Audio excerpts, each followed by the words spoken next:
পুরুলিয়ার পৌর এলাকায় ৬.৫ বৎসরের এক শিশু ডেঙ্গু আক্রান্ত। পুরুলিয়া পৌরসভায় তাকে চিকিৎসার জন্য ভর্তি করা হয়েছে। এলাকায় সতর্কতা জারি করা হয়েছে। শহরে ডেঙ্গু সম্পর্কে আরও সচেতনতার বার্তা দেওয়া হচ্ছে স্বাস্থ্য দপ্তরের পক্ষ থেকে।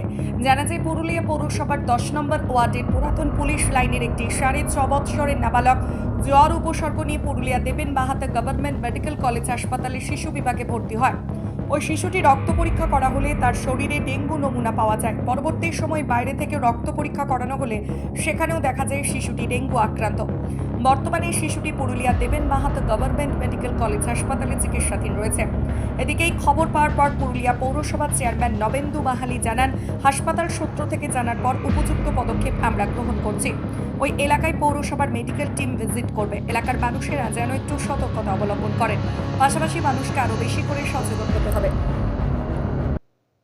হসপিটাল সূত্রে খবর পেলাম যে এটা ডেঙ্গু পজিটিভই আছে। আমরা তৎপরতার সঙ্গে স্যানিটারি ইন্সপেক্টর, আমাদের হেলথ টিম যারা আছেন এবং ভিজিটি টিম যারা আছেন তাদেরকে বলেছি পুরো এলাকা সরেজমিন গিয়ে বিষয়টা দেখার জন্য, এবং ওই অভিভাবকদের সঙ্গেও কথা বলেছি কোনো অসুবিধা আছে কিনা।